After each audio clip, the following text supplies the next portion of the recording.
All right, I'm going to call today's episode a founder cast because with me is my co-founder Scott Watermazik.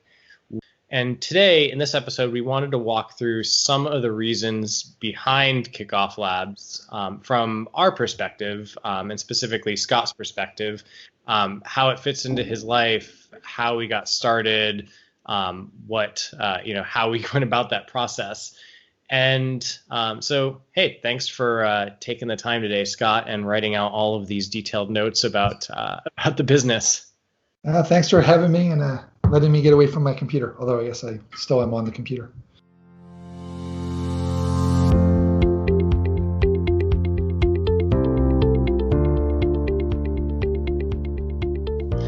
All right, so let's just dive right in today. So we started in March of 2011. What was your reasoning? I mean, I know why wanted to start the business, but I'm curious to hear your perspective of like what made you interested in starting your own business. Yeah, I guess it was, so we had both previously worked together at a company, and kind of like 2 years into that, I mean, I was arguably the first or second, I guess, employee besides the founders, at the time. And I started to become, I think like everyone during that day, infatuated with the whole 37 signals, Basecamp, kind of scratch your own itch, build the thing you love, type business. But at the time, the company you worked at, I got essentially hired to build something. I was doing an open source anyway. And so it made sense to keep working there. I really enjoyed the product I was building and the team and got to build a team. But I always just had this kind of desire to, do things on my own and to do it my own way. Kind of that, like I said, that 37 signals, kind of style. Skipping ahead 7 years or so, we were there. Like any businesses change. And it just no longer was, it was no longer, we were no longer doing the things exactly the way we wanted to do it. And I remember back at the time, I think my daughter, she's like 12 now, was 3, and she wanted to start like a bakery and she wanted to be a dancer. And you already were hearing like family members say, "Oh, those are nice ideas, but you really, you need to do something more practical." And I kind of felt like I was taking the more practical route.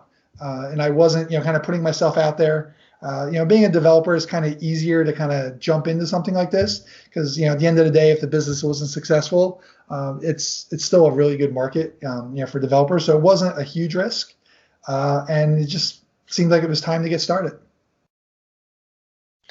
Yeah, and so what are the you listed here? I didn't want to skip over this. So you listed here some of the other reasons that you wanted to start your own business, and one of them was about commuting. Well, I mean, I hate commuting. I don't know why. I think it partly is I live in New Jersey, the traffic capital, I think of the world at times. And I always hated the idea of commuting. When I first started getting into development, I love the idea of freelancing, although I never once did freelancing. That's kind of the path I thought I would take at some point. Would be just kind of to work as like a hired gun and to work on projects that I chose, and I found interesting. But I think spending those 7 years working, working intelligent, working with you and working with a bunch of other people remote, I kind of came away with the idea that you could build a business. You didn't just have to be a hired gun for some other company. And you can kind of have the best of both worlds where you could work on a team, work on a product you cared about, an environment you cared about, but you weren't, like I said, just like a hired gun per se. Yeah, and the other thing you touched on was the change at the company you worked at, that it wasn't a bad place, but after 7 years, it was time to go. Obviously, I worked at the same place. I got hired on much later than you did at the company, but it was fascinating to watch that change. And a big part of that change, and I'm not going to fully get into my story, but a big part of that change was taking funding at that company. And we just saw so many things change after, I think it was basically accepted 2 rounds of $10 million each of funding, or 1 round with 2 different tracks of the funding. Yeah. And the different people that brought in, the different mentality to the business that brought in, it just changed things. And it's not a bad thing. I mean, the company, there's lots of ways to run a business in a way that was congruent with how I felt at the time. It doesn't sound like it was congruent with what you wanted. which is my long way of getting, was one of the motivations for you starting your own business, the ownership stake, or feeling like you were building something of value that you owned? I don't think I got that part, at the time when we did it. I mean, we have our notes where we talk later on about, once a business makes money, it's worth something and you got to, factor it in. I don't think it was 100% that. I mean, it was the change in the company, right? No one gives you $20 million and just says, keep going about things the way you're doing. There always comes with, some type of, strings attached to it. So the business certainly changed. I think some of the things that really, frustrated me or didn't make sense to me from afar, now that I've owned the business for 8 years, I can see some of where things were coming from. Some of the ideas and the way you have to, work with customers and the things you do for customers.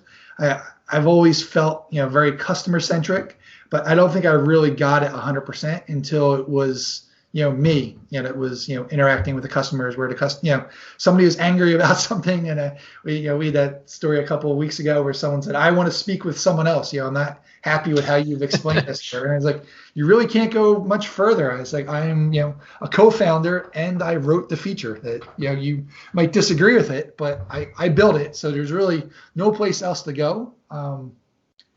So I don't know. So I don't think I really got the whole ownership and wanted to own something. I don't think that was a driving force. I just really think I wanted to get back to building something that I enjoyed more, because the more people in, right? When we started at Intelligent, they said I was employee number anywhere from 2 to 4, right? There was the founders and there's one other person hired, near me. When I left, it was over 100 people. So you just have a lot of different people pulling in different directions. And when you get to start something brand new, you get to make, right or wrong, you get to make all the decisions and that kind of stuff. So. Yeah, absolutely. So I remember we had a bunch of ideas and I remember writing all of them down. What led you to come to the decision we should build the product that became KickoffLabs? Labs? I think one part dumb luck. I think the other part, and I think we've talked about on, other podcast stuff over the years, has been, we looked at KickoffLabs Labs as, I think when we started, right, we were more focused on idea validation. I think I had read, Rob Walling had a book, Start Small, Stay Small, or something like that. And Tim Ferriss had written The 4-Hour Work Week, which, most of it probably isn't, it isn't super actionable. But the thing in both of those books talked about testing ideas with Google Ads and being, if you could drive traffic and if people will give you their email address, it might be a good idea. And as a way of, kind of a way of just kind of, easily validating, can you at least reach a market? It might not be a good business, but can you reach a market that's big enough that you could potentially make a business out of it? And I think that's what we really started with, saying, okay, we have all these ideas. What if we could do something that would help you validate those ideas? And at the end of the day, if we are wrong about KickoffLabs Labs and if we're wrong about the business and how useful the product would be, all those things, none of that, kind of worked out. At least we had a tool that we could use. I think we have 20 ideas. We each bring 10 to the table, something like that. It was several pages of like a paragraph an idea each. So I don't know whether it was 20 or 30, but it was something along those lines. Yeah. So even if we spent a couple months and built something and it wasn't useful to the world at large, it would be potentially useful for us to help us, validate one of those other ideas and to see if we could reach, a market that was bigger than what we were shooting for at the time. And so that process started in March of 2011. And when did we have something that customers could pay us for? You remembered the date and I didn't. June 24th. I remember it was the first time where you could sign up and you could, pay us money. And, thank God for those people who gave us a chance early on. I keep telling myself someday I'm going to go back into, the Git repository and fire up what we shipped on June 24th and see if it still works, if I can still install it. It was, certainly much rougher than what we have today. And even then it changed quite a bit, right? Between what we thought we were going to build in March and what we ended up doing, even by June 24th, we pretty quickly came to the realization that, the days of 5 cents or 2 cents per click in a Google ad just didn't exist anymore. Even back in 2011, Google didn't want you saying you were, come sign up for company XYZ and there being like a form on the other end that was just like, just ask for your email address and provide it, nothing else. It was just, kind of like an idea that something might be there.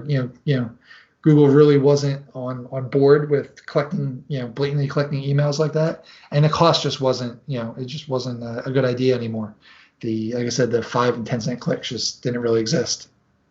And so we pretty quickly changed into the idea of doing this kind of viral component behind just signups for businesses. At the time, I think it was a couple years in, right before we started talking about contests and leaderboards and that kind of stuff.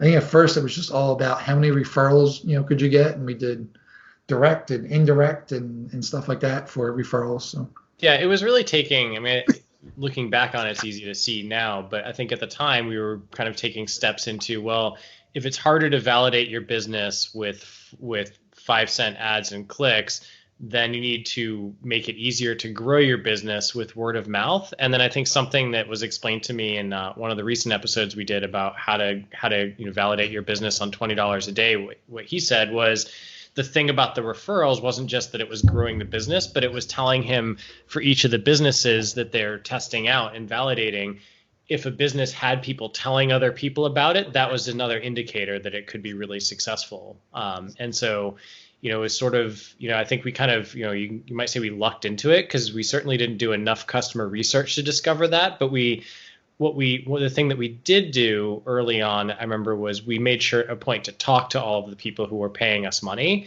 and ask about what they needed, what they were really trying to do. Because I remember I did my best to schedule calls with all of the first 1,000 people that paid us money, or actually started an account and did anything with the account at the time. I was just willing to talk to anybody who bothered to put in their time and create a free account and start building something with it. And I remember if somebody was paying us, we said, they're paying us, we're just going to do whatever it is that they need at the time, a little bit blindly and a little bit, but we were really focused on listening to customers, the early customers especially. Yeah, I mean, that was one of the, I don't even know if it's an idea or concept or whatever. I mean, it certainly shouldn't be a concept, but one of the things we did very early on in our business that a lot of businesses weren't doing at the time, or early businesses weren't doing at the time, and probably still aren't doing today, is when we said we were ready to go, we had, that that June 24th timeline. I think we had like a 2-week beta where, just some of our friends and former, coworkers and stuff, signed up and tried it out. But when we went live on that June 24th, you had to put a credit card in to do, I don't want to say anything meaningful because we really had, a very limited feature set at the time. But for the time to do something meaningful, you really had to put a credit card in. And that really helped us differentiate between, the noise or what was potentially noise and what was, actually real things. If someone had said, hey, I already like your product enough to pay you, at the time we had, pretty ridiculous price points.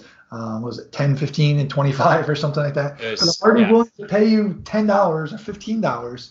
I would love it if you did X, Y, and Z. And it made it really much easier if 2 or 3 of those people said the same thing to jump on and say, okay, these are the features. This is probably where we should start prioritizing our time. It was our customers asking for specific things that really got us to, our kind of core feature set. Yeah, I mean, there's an advantage to doing all like in-depth customer research, but I cringe when I hear people taking feature suggestions before they've charged, or feature addition suggestions or enhancements before they've charged any money. Because to me, it was critical to ask these people who were paying us and take, give their voice a little bit more, amplification. If like you said, 2 or 3 people are paying us, it made a lot more sense to take their ideas seriously compared to the people who weren't paying us, who would say things like, well, if you had this, I'd pay for your service. Well, if you had this, and if I feel like we would have wasted time chasing a lot of those requests, but we focused on the requests from people who already saw value and said, we would get more value if you had this. And I think that provides, and I still think it's true today, the people who are paying us more money, and when they ask for something and say, well, what do you need it? How does that provide more value, and digging into what they're asking? And you'll often hear, yeah, I would pay you, $100 more, or I would pay you, to do this one time for us, like this fee for it. And it makes it a lot easier to prioritize features rather than just blindly asking, what do people need? Yeah. It's just all sorts of different ways to do customer research, and I think it's one of the more powerful ones, is seeing what people are willing to pay for.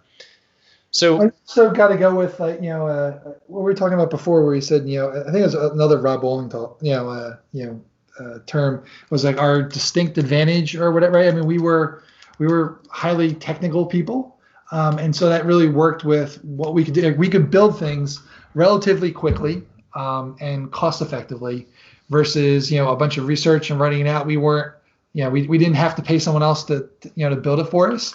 We've certainly built things and then taken them away, and so it just played more into what we were good at. At the time, we just weren't very good at the that kind of customer development side of it. We've gotten better. You've certainly gotten much better at it over the years, and so I think we can go at things slightly differently today, 8 years in, than when we did it back then. But in those first early months, the thing that we were very good at was building, and we leveraged that to the best of our ability. Yeah, absolutely. So I want to go back to the months following June 24th, 2011, when we started charging.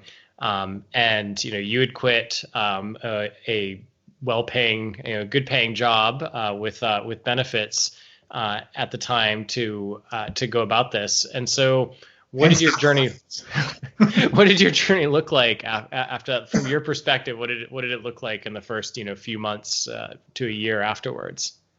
I mean, it's funny now. I think back, even though we pre-talked about this, I remember my wife all the time, and very inquisitively, like, how's the business going? What's it doing? Are people paying? Because I went, right. I mean, we went together because we both own 50% of the business, but 9 months, right, before we took any money out, I think we both put in $4,000.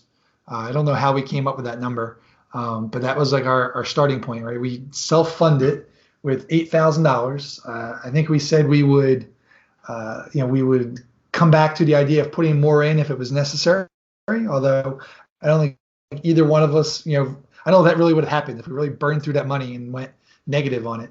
How willing we would have been, and our spouses at the time probably didn't, how willing they would have been to keep funding it. But I do think we went 9 months or so without paying anything in.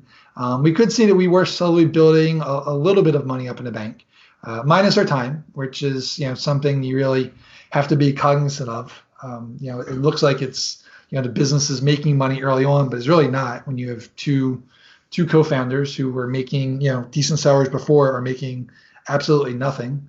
And then the business makes some money, and then you have to pay taxes on that money, which is always good too.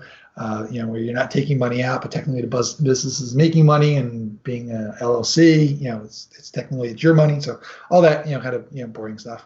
But already it was 9 months in. I think we started paying ourselves. It was like $1,000 or $1,100 or whatever. And then over the next 5 years, it went up a little bit here, a little bit there.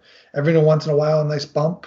I do remember at multiple times, over especially that first 5 years, just thinking to myself, we have a really nice side business, right? It's great. We have a business that sort of runs itself. If we wanted to, check out, and we could make $1,500 a month on the side, and we could start something else, or 2,500 hours, or 3,000, whatever it is. And I just remember at times thinking that, that was the future of KickoffLabs. Labs. It was a good idea. It just wasn't great as far as the market or our ability to market it and how much we enjoyed doing those things. But slowly and surely, we kind of kept at it. I remember Sif Social. Was there a second product we tried to start? I was going to bring that up. I mean, at the time, before we really started replacing our pay with KickoffLabs, Labs, we were building. It seemed like KickoffLabs Labs was building and earning a little bit more money, but we think we were hungry, and we said let's start this development on one of the other product ideas, and we started building Sif Social, which in the end was a good idea not to continue building it, but I'll let you tell that. Well, I mean, the business, right? That business itself had a flaw in that it just relied too much on Twitter and Facebook and some others for data, which, as Twitter changed over the years, I think a lot of people got burned. And thankfully we saw that, early enough on. But we kept coming back to one of the things we struggled with early on, and still every business struggles with today, is just word of mouth and just getting yourself out in front of people, marketing and selling yourself and supporting that business. And we kept coming back to, it's hard enough to do this with one business, right? At the end, how would we do it with two, right? It's hard to keep up with, writing a blog post every week or every month or, however often we do it. Even these podcasts, right? This podcast took, 3 weeks to schedule because of life and vacations and stuff like that, to find time just in our two schedules to do it, let alone to try to do one for KickoffLabs and then maybe having to do one for another business, here or there.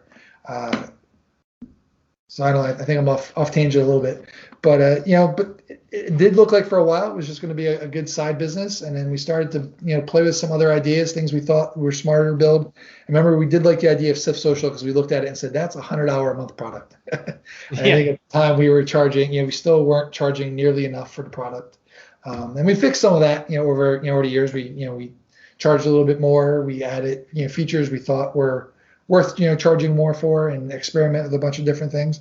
But I do remember that was one of the things we kind of our early takeaway was we need something that we can charge. We don't need as many customers to pay for two co-founders and and all the other kind of stuff that goes along with it.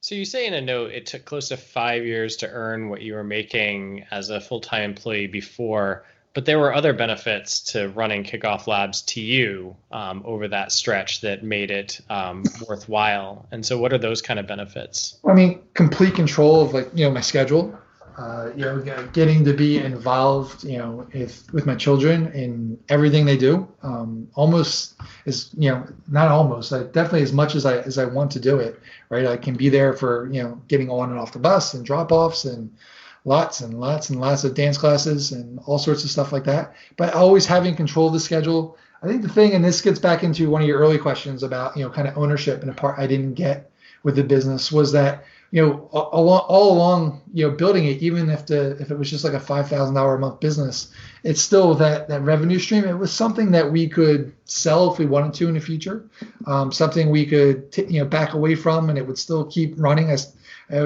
always joke every once in a while that we could not do anything in the business, and I still think it would carry on for for a couple of years of just doing just support. Neither one of us want to do that. So if you're listening to this and you're a customer, we do, we are fully invested in continuing to build it and grow it. But it really was, it's something tangible. It is a living, breathing thing per se, that has value to it.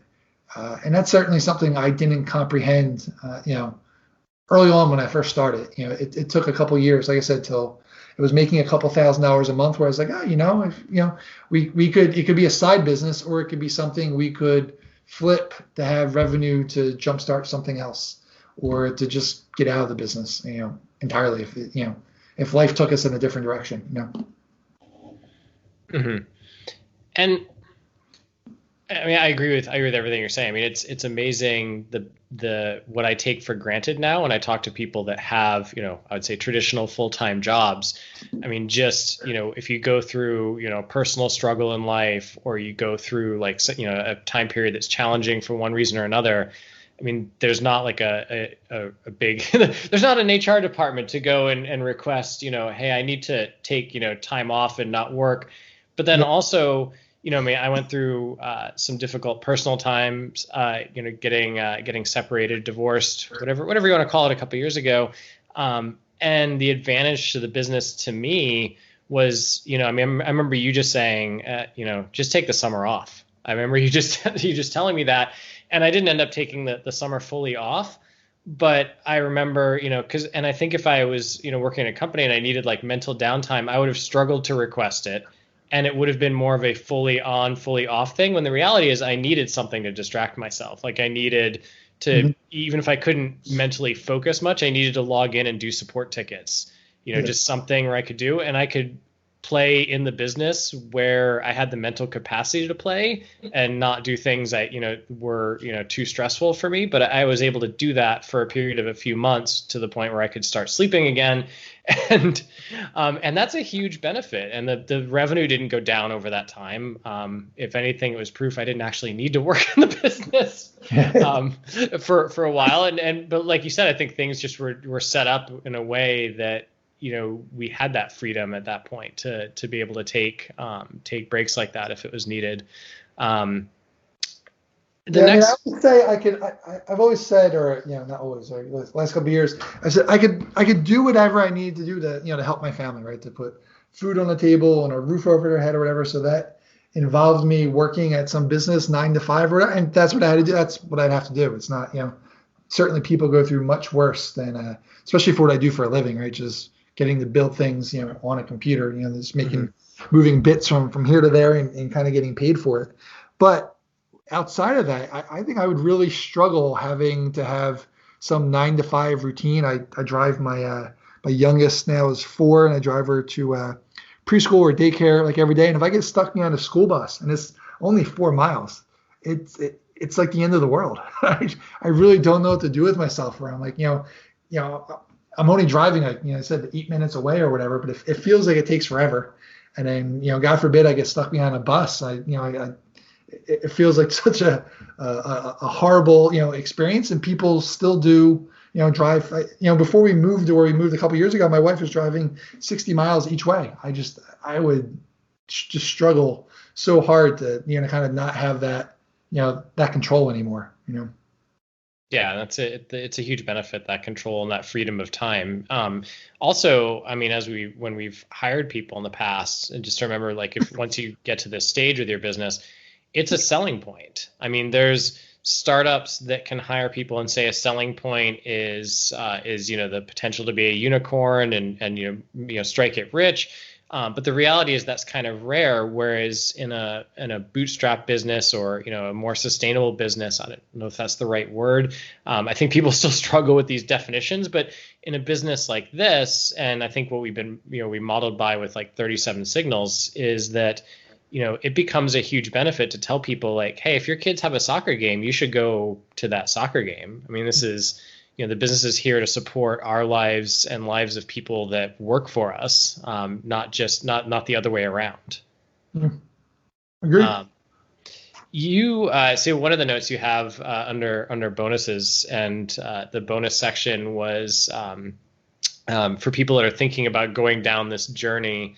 I define some of this as like things we were either lucky or privileged to have, but what are some of the things that made it easier for you to start a business? You already talked about being a developer and feeling like, well, if it failed, I'm still a developer. So there's always being able to go back and get a different job. But what are some of the other things that made it easy for you to decide to start a business?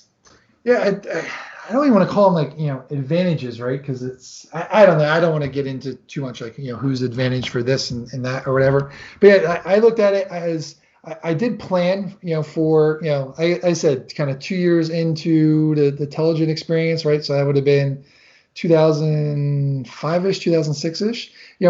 I did start making small plans. I think towards being able to do something like that in the future, and that was eliminating as much debt as I could, minus a mortgage. So that certainly was an advantage, but it's something wasn't necessarily given to me. But I did plan, ahead of time. And also, I had one child at the time, so I do feel like I had to be a bit more careful, with how I went out and did it. I think I'd said in notes, I don't know if I talked about this before, but having a spouse that provide benefits was a huge deal for me. I really don't think I would have taken the leap if I didn't have benefits, especially having a child. I do think this is why at times it feels appealing to start a business when you're 21, 22, and you're not thinking about things like that. When you get into your 30s and you have children and stuff, I do think you do consider those things much more. Even though there are ways around that, right? You can pay for your own benefits and whether or not you should have to pay for benefits and stuff is certainly a topic for another type of podcast, on healthcare or whatever. But for me, I needed that. I wanted to have it. I wouldn't have felt comfortable not having it and not having it available. So having a wife that worked or a spouse that worked and had those benefits and was already using her benefits certainly made it easier.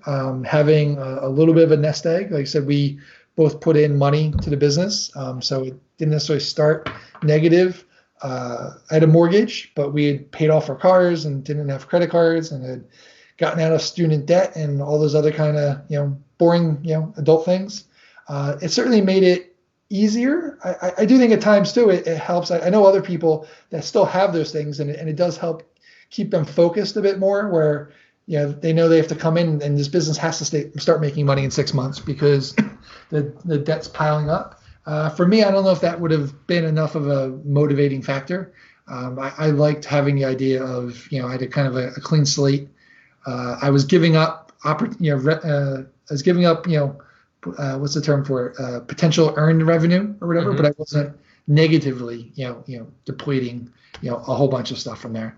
And from my point of view on my side, I mean, the $4,000 we put into the business was part of it, but since we weren't paying ourselves, that wasn't going back to us. And I think it's what I'm hearing you say is that these aren't necessarily benefits, but these are or bonuses, but things that were advantages, but things that you planned on. And I think if you're I'll say an older entrepreneur, but you're not in your 20s, I think doing what we did required a bit more planning. And I mean, it turns out when we started talking to each other about the business, we both had similar thoughts for a couple of years and had both been saving and paying off debt and making sure that we were in a position to do this.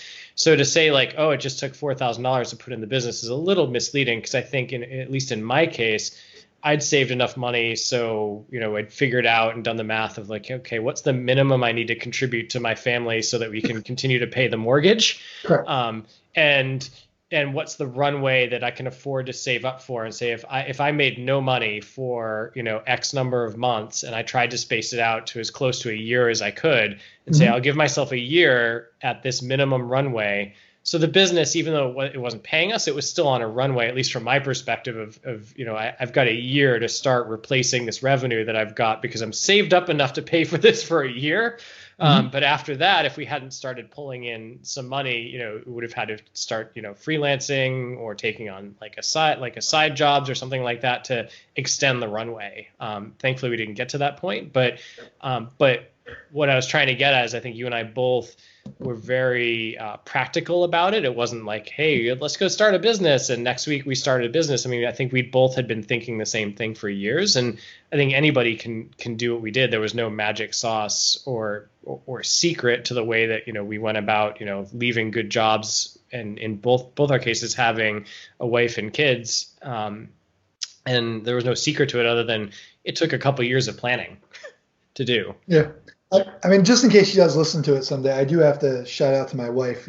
She's definitely a saver. It's a good mix, right? She always thinks we don't save enough, and I always think we don't make enough. And so, the mix of those two together certainly helped, put not just me, but put us, both, you and I and my wife and I in the right position to try something, like this. And again, she, I think it's worked out for all parties. But certainly, certainly getting it, having those things in order was a huge, helped me out personally, quite a bit. So. Yeah, and that's what I would say if somebody asked for like one bit of advice of how did you do this at at that age of having a family, it was just the biggest part of it was just planning in advance, is just realizing that it does take away having a family, your ability to make, spur of the moment. Oh, I'll find cheaper rent and I'll live on ramen and without medical benefits for, a year. It just becomes harder to do that when you have a family, but it's all possible with a little bit of planning and saving. If that's your goal. So I didn't have a great note on what to end on, but my view is to end on is, so what keeps you excited about doing this? I think the control, one part's that just taking control of your schedule, right? That you can go away, you can work on the things that you want to work on. As the business grows, there's always things that you have to do that you might not love, but you have to do them for part of the business. But I think the other part that really excites me is there's always things where we're like, what's the best way of saying it? There's always like the next thing to do, right? Where we're like, all right, here's where the market's going, our customers are going. And there's never, and we've always said at the end of, each year or each quarter when we're talking about the financials, and how things are going, we've never gotten to a point where we're like, I don't know what the next thing to do is. Like, I still feel like, 8 years in, I know exactly what I know the next 4 or 5 things. And chances are by the time I get to those 4 or 5 things, there will be another 4 or 5 things, and 2 or 3 of those things won't matter anymore, or something would have changed. But I still think the part that excites me most is that the business is still going. I still get to do the things I want to do. And at the end of the day, there's still light at the end of the tunnel. There's still where I'm like, we're not there. We're not out of ideas. We're not, we've kind of reached a revenue plateau or a customer plateau, and there's just nothing else that we can do to potentially, grow the market. We have this, long, detailed list of things that we believe will help the business, and it's still there, and it's still, within our reach. It's just a matter of just, to keep executing on it. Yeah, I feel the same way. It's that there's always an interesting new challenge, and there's always something to learn. I mean, I'll get excited about certain things and like, oh, it's just my choice to dive into it. I mean, nobody said like, oh, the best way to grow a business this year is to start a podcast. We're making a bet with the podcast, saying that we believe that if we invest in it, we can build an audience and have another way of reaching an audience and educating them and telling a story, and that'll be beneficial to business. But for me, it's opportunities like that to say, oh, it'd be fun to learn what's involved in getting a podcast produced and out there. And so I get a chance to learn that through doing the business. And there's always things like that I can apply back to the business, and I can learn and bring it back to the business that makes it exciting for me. Yeah, it's fun, still being in control, 8+ years later. Yeah, absolutely. All right. Well, on the note about freedom and time, my children are going to run back into the house and into my office probably in any minute now, and I will have to take them to camp shortly after that. So we're going to have to cut this off now. Anything else you wanted to add? That's it for today. Hopefully we can get to a better, more consistent schedule. Absolutely. Have a good one. You too.